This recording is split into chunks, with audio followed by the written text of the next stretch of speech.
साल के अल्जीरियाई मूल के उस लड़के की मौत पर हुआ जिसे 3 दिन पहले पुलिस ने गोली मार दी थी।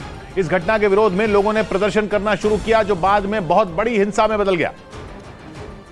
और उस नाबालिग को इंसाफ दिलाने के लिए फ्रांस के कई शहरों में आग लगा दी गई। सबसे ज्यादा बवाल राजधानी पेरिस में देखने को मिला, जहां दिन भर पुलिस और प्रदर्शनकारियों के बीच झड़पें होती रहीं। पुलिस वाले एक जगह से प्रदर्शनकारियों को खदेड़ते तो वो दूसरी जगह जाकर पत्थरबाजी शुरू कर देते। आंसू गैस के कई गोले दागने पर भी वो सड़कों से नहीं हटे। प्रदर्शनकारियों ने सैकड़ों गाड़ियों में आग लगा दी। इसके साथ ही कई दुकानों और दफ्तरों को भी आग के हवाले कर दिया गया, जिससे पूरे शहर में धुआं फैल गया। बड़ी बड़ी क्रेन को भी हंगामा कर रहे लोगों ने फूंक डाला। और गुस्साए लोगों ने फ्रांस के राष्ट्रपति इमैनुअल मैक्रों की शांति बनाए रखने की अपील को भी नहीं माना। एक दिन पहले इमैनुअल मैक्रों ने गोली मारने की घटना को गलत बताया और इस मुद्दे पर कैबिनेट बैठक कर कई अहम फैसले भी लिए। लेकिन उनकी इस अपील के अगले दिन भी फ्रांस में बवाल नहीं थमा। लोगों का गुस्सा सबसे ज्यादा पुलिस पर दिखाई दिया। पेरिस में तो कुछ महिलाएं मिलकर एक पुलिस वाले पर ही टूट पड़ी। ये देखकर उसका साथी उसे बचाने पहुंचा, लेकिन हाथापाई कर रही महिलाओं ने उसे धक्का दे दिया, जिसके बाद पुलिस उन्हें पकड़ने लगी, जिस पर उनका पारा और चढ़ गया। गुस्से से तमतमाई उन महिलाओं को वहां से खदेड़ने के लिए पुलिस ने आंसू गैस के गोले दाग दिए, लेकिन इस पर भी वो शांत नहीं हुई। तभी उनका साथ देने कई और प्रदर्शनकारी वहां पहुंच गए और फिर उन लोगों ने पुलिस पर पत्थरबाजी शुरू कर दी। और इससे भी जब प्रदर्शनकारियों का मन नहीं भरा तो उन्होंने कई इमारतों में भी आग लगा दी। इसकी वजह से दमकल कर्मियों को लगातार आग बुझाने के काम में जुटना पड़ा। और इस हंगामे के दौरान कुछ लोगों को तोड़फोड़ और लूटपाट का भी मौका मिल गया। पेरिस के एक इलाके से सामने आई तस्वीर में दिखा कि प्रदर्शन के बीच कुछ लोग दौड़ते हुए एक शॉपिंग मॉल में दाखिल हो गए। ये देखकर वहां चीख पुकार मच गई। इसके बाद तो उस शॉपिंग मॉल की तस्वीर ही बदल गई।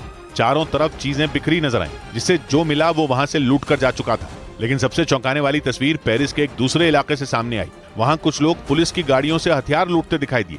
इसके बाद जब उन लोगों ने पुलिस वालों को देखा तो वो दौड़कर वहां से भाग गए। इसी तरह पेरिस के कुछ बैंकों को भी निशाना बनाया गया। इसके साथ ही कई दुकानों में भी तोड़फोड़ की गई। प्रदर्शनकारियों ने पेरिस के कई इलाकों में सड़कों को जैम करने की भी कोशिश की। पुलिस की कड़ी सुरक्षा के बावजूद सैकड़ों प्रदर्शनकारियों ने सड़कों पर जमकर उत्पात मचाया।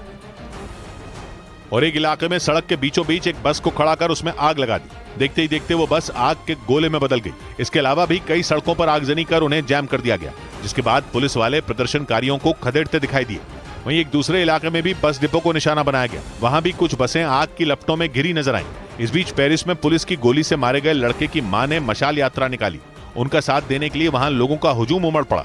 इस दौरान लोगों ने पोस्टरों और बैनरों के जरिए पुलिस की कार्रवाई पर अपना विरोध जताया। 17 साल के लड़के की मौत के बाद से सुलग रहे फ्रांस में हिंसा भड़काने के आरोप में पुलिस ने 700 लोगों को हिरासत में ले लिया। ज्यादातर जगहों पर प्रदर्शनकारियों ने पुलिस वालों को ही निशाना बनाया। और फ्रांस के मीडिया का दावा है कि इन झड़पों में करीब 250 पुलिस वाले गंभीर रूप से घायल हो गए। इसके साथ ही फ्रांस के अलग अलग शहरों से करीब 700 लोगों को हिरासत में लिया गया। उन पर हिंसा भड़काने और तोड़फोड़ करने का आरोप है। इस बीच फ्रांस में हिंसा की वजह से बिगड़ते हालात पर राष्ट्रपति इमैनुअल मैक्रों ने फिर अपने अधिकारियों के साथ अहम बैठक की। इस बैठक के बाद राजधानी पेरिस समेत सभी शहरों में सुरक्षा बढ़ा दी गई। शांति बनाए रखने के लिए 50,000 पुलिसकर्मी फ्रांस के अलग अलग हिस्सों में तैनात कर दिए गए। इसके साथ ही दंगा भड़काने वालों पर सख्त एक्शन लेने के भी निर्देश दिए गए। फ्रांस में जिस लड़के की मौत पर दंगे शुरू हुए वो अल्जीरियाई मूल के मुस्लिम परिवार का बताया जा रहा है। इसीलिए इस घटना के बाद वहां मुस्लिम समुदाय के लोगों का गुस्सा भड़क उठा। इस घटना को फ्रांस में लंबे वक्त से पनप रहे धार्मिक असंतोष से जोड़कर भी देखा जा रहा है। पिछले कुछ सालों में कई बार वहां दंगे हो चुके हैं, जिनमें एक पक्ष मुस्लिम समुदाय के लोग ही रहे हैं। और इस बार भी ऐसा ही हुआ, जब एक मुस्लिम लड़के की मौत के बाद वहां आग लग गई। इसकी वजह फ्रांस के धर्मनिरपेक्षता से जुड़े कानूनों को माना जाता है। फ्रांस की आबादी करीब 7 करोड़ है, जिसमें 50 लाख मुस्लिम आबादी होने का अनुमान है। ये दूसरे नंबर पर वहां की सबसे बड़ी आबादी है।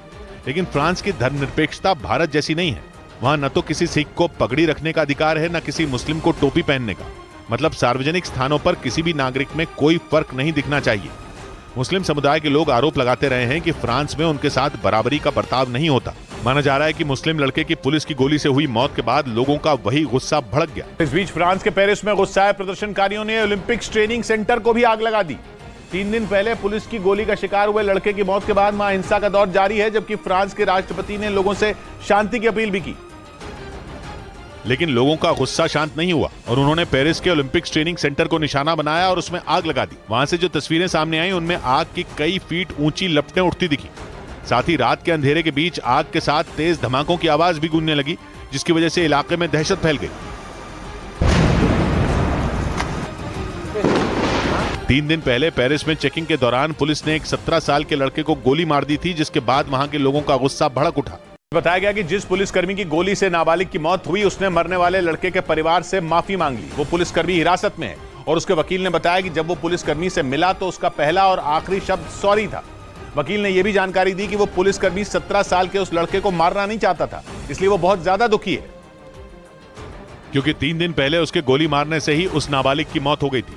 हुआ यह था कि 2 पुलिस वाले नाबालिग की कार को रोककर उससे कुछ बात कर रहे थे। नाबालिग ही गाड़ी चला रहा था। उस घटना के वीडियो में एक पुलिस वाला उस नाबालिग पर पिस्तौल ताने हुए भी नजर आया था। इसी दौरान नाबालिग ने गाड़ी भगा दी थी और पुलिस वाले ने गोली चला दी थी, जिससे उस लड़के की सड़क पर ही मौत हो गई थी। इसी बात पर फ्रांस में लोग भड़के हुए हैं। वो पूछ रहे हैं कि पुलिस को गोली चलाने की जरूरत क्या थी। पुलिस का दावा है कि कार चला रहे उस लड़के को चेकिंग के लिए रोका गया था, मगर वो नहीं माना और उसने अपनी कार दौड़ा दी।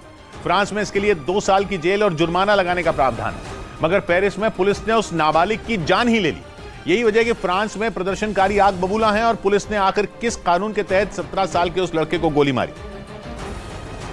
क्योंकि फ्रांस का कानून पुलिस को हक देता है कि वो किसी भी वक्त किसी भी गाड़ी और उसके ड्राइवर के डॉक्यूमेंट चेक करने के लिए उसे रोक सकती है। लेकिन पुलिस गन कुछ खास स्थितियों में ही चला सकती है, जैसे जब या तो पुलिस या फिर किसी दूसरे शख्स की जिंदगी या सुरक्षा खतरे में हो, या फिर पुलिस की सुरक्षा में मौजूद किसी शख्स या जगह पर ही हमला हो जाए। एक और स्थिति में फ्रांस की पुलिस गन का इस्तेमाल कर सकती है, वो तब जब पुलिस किसी ऐसी गाड़ी को न रोक पाए जिसका ड्राइवर ऑर्डर करने के बाद भी न रुके और उस गाड़ी में सवार बाकी लोगों से किसी की भी जान को खतरा हो। इसके अलावा फ्रांस में पुलिस तब भी गोली चला सकती है जब ऐसा करके किसी की हत्या होने से रोकी जा सके। फ्रांस में सड़कों पर मचे बवाल के बीच वहां के राष्ट्रपति इमैनुअल मैक्रों अपनी पत्नी के साथ एक म्यूजिक कॉन्सर्ट में थिरकते नजर आए, जिसका वीडियो सामने आने के बाद मैक्रों अपने विरोधियों के निशाने पर आ गए। क्योंकि फ्रांस इस वक्त भयंकर हिंसक घटनाओं की आग में झुलस रहा है। पेरिस में 17 साल के नाबालिग को गोली मारने की घटना के बाद से ही वहां लोगों ने सड़कों पर कोहराम मचा रखा है। कई शहरों में दंगे भड़क चुके हैं। लेकिन इसी बीच फ्रांस के राष्ट्रपति इमैनुअल मैक्रों एक म्यूजिक कॉन्सर्ट में पहुंच गए, जिसका वीडियो भी सामने आया और उस वीडियो में मैक्रों अपनी पत्नी के साथ म्यूजिक पर थिरकते नजर आए। इस वीडियो के सामने आने के बाद मैक्रों अपने विरोधियों के निशाने पर आ गए। फ्रांस में विपक्ष के नेताओं ने आरोप लगाया कि राष्ट्रपति देश में हो रहे दंगों से निपटने के बजाय मौज मस्ती करने में व्यस्त हैं। बाढ़ और बारिश से सबसे ज्यादा तबाही गुजरात के गिर सोमनाथ जिले में देखने को मिली, जहां बाढ़ के पानी ने तांडव मचा दिया। भारी बारिश की वजह से सरस्वती नदी में इतना ज्यादा पानी बढ़ गया कि वो किनारों को तोड़कर बहने लगी और किनारे पर बने प्राची तीर्थ स्थल को अपनी चपेट में ले लिया। सरस्वती नदी का शोर करता पानी वहां से इस कदर बह रहा था, लगा जैसे सुनामी आ गई हो। प्राची तीर्थ स्थल पर बने मंदिर भी पानी में डूबे नजर आए। मंदिर के बाहर तीर्थ यात्रियों के बैठने के लिए बनी जगह तो पूरी तरह से पानी में डूब गई। बाढ़ की वजह से सरस्वती नदी के पानी ने लोगों में दहशत पैदा कर दी। 2 दिन से लगातार हो रही बारिश के बाद सरस्वती नदी ने रौद्र रूप दिखाया तो प्रशासन के भी हाथ पांव फूल गए। अलर्ट जारी करते हुए लोगों से नदी के आसपास न जाने की अपील की गई। साथ ही निचले इलाकों से लोगों को सुरक्षित जगहों पर जाने को कहा गया। गुजरात के जूनागढ़ में भी बीते 2 दिनों में इतनी ज्यादा बारिश हुई कि कालवा नदी का जलस्तर बढ़ गया और उस पर बना विलिंगडन डैम ओवरफ्लो हो गया, जिसकी वजह से कई इलाकों में भयानक बाढ़ आ गई। लोगों के घर, खेत, सड़कें पानी में डूबी नजर आई और चारों तरफ सैलाब का सितम दिखने लगा। जलस्तर बढ़ने की वजह से कालवा नदी का पानी विलिंगडन डैम के ऊपर से झरने की तरह गिरने लगा। बांध से गिरते नदी के पानी की रफ्तार इतनी ज्यादा थी कि लगा वो अपने साथ बड़े बड़े पत्थरों और पेड़ों को बहा ले जाएगा। विलिंगडन डैम के ओवरफ्लो होने की वजह से कई इलाकों में भीषण बाढ़ आ गई। पानी लोगों के घरों में कोने कोने तक भर गया। घरों में रखा सामान पानी में डूबा नजर आया। बाढ़ के पानी ने घर के कमरों को तालाब बना दिया। विलिंगडन डैम के निचले इलाकों में रह रहे लोगों पर कुदरत की दोहरी मार पड़ी। आसमान से लगातार हो रही बारिश ने लोगों की परेशानी बढ़ा रखी थी, तो बांध से आए पानी ने उनकी सांसें अटका दी।